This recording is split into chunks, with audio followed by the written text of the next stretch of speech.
नमस्कार, मैं हूं निकिता और आप देख रहे हैं सत्यहिंदी.com। चलिए एक नजर डालते हैं अब तक की सुर्खियों पर। नीट परीक्षा 2024 के रिजल्ट में सामने आई गड़बड़ी के बाद अब फैसला किया गया है कि 1563 बच्चों की दोबारा परीक्षा कराई जाएगी। दरअसल परीक्षा के लिए कम वक्त मिलने के कारण 1500 से अधिक बच्चों को ग्रेस मार्क्स दिए गए थे, जिसके बाद ये मामला सुप्रीम कोर्ट तक पहुंच गया। याचिकाकर्ताओं ने कोर्ट से परीक्षा रद्द करने की मांग की। याचिकाओं में कहा गया कि समय कम मिलने की एवज में 1563 स्टूडेंट्स को मनमाने ढंग से ग्रेस मार्क्स दिए गए हैं। वहीं इस बीच ऐसी भी जानकारी सामने आई कि ग्रेस मार्क्स देने के चलते एक साथ कई छात्रों ने टॉप किया, और वो भी एक ही सेंटर के। मीडिया रिपोर्ट्स के मुताबिक आरोपों में कहा गया कि एक ही सेंटर के 6 छात्रों ने एक साथ टॉप किया है। अब इसके बाद मामले की समीक्षा के लिए उच्चाधिकार प्राप्त समिति गठित की गई। समिति ने अपने सुझाव NTA यानी नेशनल टेस्टिंग एजेंसी को दिए, जिसके बाद अब इन पर अमल करते हुए इन 1563 बच्चों के लिए दोबारा परीक्षा कराने का फैसला लिया गया। बता दें कि नेशनल टेस्टिंग एजेंसी ने ग्रेस मार्क्स पाने वाले 1563 छात्रों की दोबारा परीक्षा का नोटिफिकेशन जारी कर दिया है। एजेंसी ने एक्स पर 2 पन्नों का एक नोटिफिकेशन पोस्ट कर लिखा कि इन 1563 छात्रों के लिए परीक्षा 23 जून 2024 को होगी। नोटिफिकेशन में कहा गया है कि परीक्षा का वक्त दोपहर के 2 बजे से शाम 5:20 तक होगा और परीक्षा के नतीजे 30 जून 2024 तक आ सकते हैं।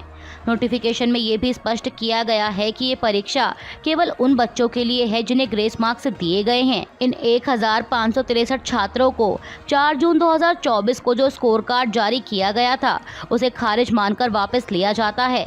इन सभी बच्चों को ईमेल के जरिए बिना ग्रेस के उनके असली मार्क बताए जाएंगे, जिसके बाद उनकी परीक्षा फिर से कराई जाएगी। जो बच्चे फिर से परीक्षा नहीं देना चाहते उनके नंबर बिना ग्रेस मार्क्स के उन्हें बताए जाएंगे। प्रधानमंत्री नरेंद्र मोदी G7 सम्मेलन में हिस्सा लेने के लिए शुक्रवार को इटली के अपुलिया पहुंच गए हैं। उन्होंने ट्वीट कर इसकी जानकारी दी। पीएम मोदी ने लिखा कि G7 में हिस्सा लेने के लिए इटली पहुंच गया हूं। उम्मीद है कि दुनिया भर के नेताओं से सकारात्मक और नतीजे देने वाली बातचीत होगी। हम मिलकर दुनिया के सामने चुनौतियों का हल खोजने की कोशिश करेंगे और बेहतर भविष्य के लिए सहयोग बढ़ाने पर जोर देंगे। आपको बता दें कि भारत G7 का सदस्य नहीं है, लेकिन वो 5वीं बार आमंत्रित सदस्य के तौर पर इसमें हिस्सा ले रहा है। साथ ही बता दें कि इस बार सम्मेलन के दौरान 2 साल से भी अधिक वक्त से चल रहे रूस यूक्रेन युद्ध, गजा इजराइल युद्ध, जलवायु परिवर्तन, प्रवासी मुद्दे, तकनीक और अन्य मुद्दों पर चर्चा होनी है। कांग्रेस महासचिव प्रियंका गांधी की भी अब चुनावी राजनीति में एंट्री हो सकती है। दरअसल कांग्रेस नेता राहुल गांधी ने लोकसभा चुनाव में 2 सीटें केरल की वायनाड और उत्तर प्रदेश की रायबरेली पर जीत हासिल की है। अब ऐसे में उन्हें इन दोनों सीटों में से एक सीट को छोड़ना होगा और इस बात की चर्चा है कि राहुल वायनाड सीट को छोड़ सकते हैं। हालांकि इसे लेकर कोई आधिकारिक जानकारी सामने नहीं आई है, लेकिन सूत्रों के मुताबिक माना जा रहा है कि प्रियंका गांधी राहुल गांधी के इस्तीफे के बाद खाली होने वाली वायनाड सीट पर चुनाव में उतर सकती हैं। बता दें कि राहुल गांधी के इस्तीफे के बाद वायनाड सीट पर 6 महीने में उपचुनाव होगा। आरएसएस के राष्ट्रीय कार्यकारिणी सदस्य इंद्रेश कुमार ने परोक्ष रूप से भाजपा पर निशाना साधा है। उन्होंने कहा कि भाजपा अहंकारी हो गई थी, इसलिए भगवान राम ने उन्हें 241 पर ही रोक दिया। एक दर्शन पूजन समारोह में उन्होंने यह बात कही। इंद्रेश कुमार ने हालांकि किसी का नाम तो नहीं लिया, लेकिन उन्होंने कहा कि चुनाव के परिणाम उनके रवैये को दर्शाते हैं, उनमें अहंकार आ गया था। इंद्रेश कुमार ने कहा कि लोकतंत्र में राम राज्य का विधान देखिए, इन्होंने राम की भक्ति तो की, लेकिन धीरे धीरे अहंकारी हो गए। सबसे बड़ी पार्टी भी बने, लेकिन जो वोट मिलने चाहिए थे उनको अहंकार के कारण भगवान राम ने रोक दिया। देश के 3 राज्यों हिमाचल प्रदेश, मध्य प्रदेश और उत्तराखंड में होने वाले विधानसभा उपचुनाव के लिए बीजेपी ने अपने उम्मीदवारों की लिस्ट जारी कर दी है। बीजेपी ने हिमाचल प्रदेश की देहरा पर होशियार सिंह चंबयाल, हमीरपुर से आशीष शर्मा और नालगढ़ से कृष्णलाल ठाकुर के नाम का ऐलान किया है। वहीं मध्य प्रदेश की एक सीट अमरवाड़ा से बीजेपी ने कमलेश शाह को टिकट दिया है। इसके अलावा उत्तराखंड की बद्रीनाथ सीट पर राजेंद्र सिंह भंडारी और मंगलौर सीट पर करतार तुषार सिंह भड़ाना को उम्मीदवार बनाया गया है। आपको बता दें कि भारतीय चुनाव आयोग ने बिहार, पश्चिम बंगाल, तमिलनाडु, मध्य प्रदेश, उत्तराखंड, पंजाब और हिमाचल प्रदेश में 13 विधानसभा क्षेत्रों में उपचुनावों के कार्यक्रम की घोषणा की है। चुनाव आयोग ने कहा कि इन निर्वाचन क्षेत्रों में चुनाव के लिए अधिसूचना 14 जून को जारी की जाएगी, जबकि नामांकन पत्र दाखिल करने की आखिरी तारीख 21 जून है। 24 जून को मतपत्रों की जाँच होगी और नामांकन पत्र वापस लेने की अंतिम तारीख 26 जून होगी। इसके अलावा सभी निर्वाचन क्षेत्रों में 10 जुलाई को मतदान होगा और वोटों की गिनती 13 जुलाई को होगी। अरुणाचल प्रदेश में तीसरी बार मुख्यमंत्री का कार्यभार संभालने वाले पेमा खांडू ने कहा कि आज नई सरकार बनने के बाद हमने मुख्यमंत्री सामाजिक सुरक्षा योजना के अंतर्गत दिव्यांगजन और वृद्धावस्था पेंशन आदि के लिए 100 करोड़ जारी किया है। आने वाले दिनों में बुनियादी ढांचे का और तेजी से विकास होगा। कनेक्टिविटी हमारी प्राथमिकता थी और अब भी हमारी प्राथमिकता है। शिक्षा और स्वास्थ्य क्षेत्र में हमें और कार्य करने की आवश्यकता है। मैं प्रधानमंत्री मोदी को बधाई देता हूं कि उनके पिछले कार्यकाल में नारी शक्ति वंदन अधिनियम को पारित किया गया। इसके दृष्टिगत हमने अरुणाचल प्रदेश में महिला कैबिनेट को शामिल किया है। अरुणाचल में जो अगला चुनाव होगा उसमें 20 विधानसभा सीटों पर महिलाएं होंगी, लेकिन हमारी कोशिश रहेगी कि महिलाओं की भागीदारी उससे भी ज़्यादा बढ़े और वे सरकार में मंत्री बने। बाद में हमें वह दिन भी देखना है जब इस प्रदेश को एक महिला मुख्यमंत्री मिले। आपको बता दें कि भाजपा ने अरुणाचल प्रदेश की 60 विधानसभा सीटों में से 46 पर जीत दर्ज कर लगातार तीसरी बार सरकार बनाई है। कांग्रेस ने आरोप लगाया है कि नरेंद्र मोदी के शपथ ग्रहण समारोह में जमकर सेना के शौर्य का अपमान और राज्य सरकारों का तिरस्कार हुआ है।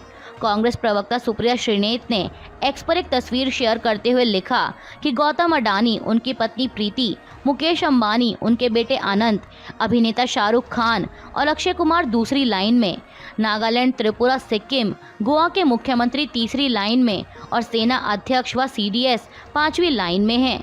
कांग्रेस प्रवक्ता ने कहा कि प्रोटोकॉल के हिसाब से मुख्यमंत्री, सेना अध्यक्ष एवं सीडीएस आगे होने चाहिए थे, लेकिन ये है बीजेपी और मोदी का फर्जी राष्ट्रवाद और लोकतंत्र के लिए असल असम्मान।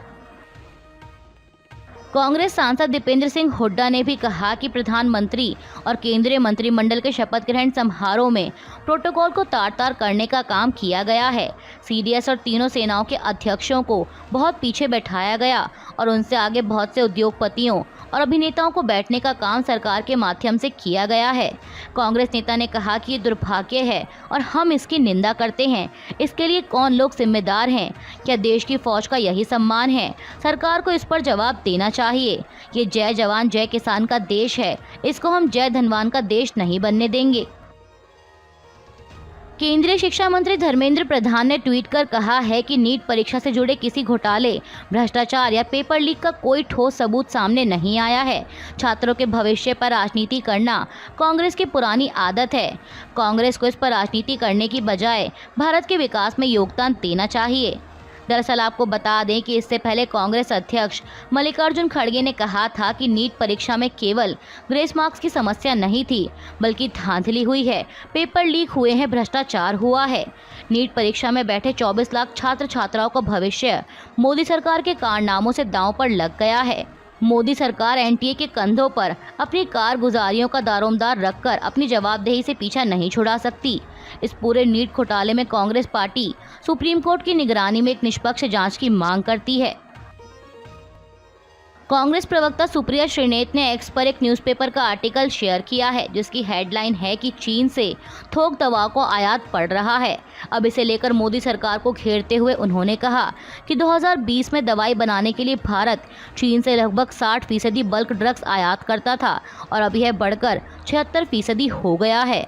उन्होंने कहा कि हमारा अपना उत्पादन निरंतर गिर रहा है और हम अब पहले से कहीं अधिक चीन पर निर्भर हैं। सुप्रिया श्रीनेत ने पीएम मोदी पर निशाना साधते हुए आगे कहा कि चीन का नाम नहीं लेने वाले मोदी ने सबसे ज़्यादा व्यापार कर हमारी निर्भरता चीन पर बढ़ा दी है। आरजेडी नेता तेजस्वी यादव ने भाजपा को निशाने पर लेते हुए कहा कि इस बार जो सरकार बनी है वो बहुत ही कमजोर सरकार है और बिहार पूरी तरीके से निर्णायक भूमिका में है। इस बार जनता ने पीएम मोदी को स्पष्ट संदेश दिया है।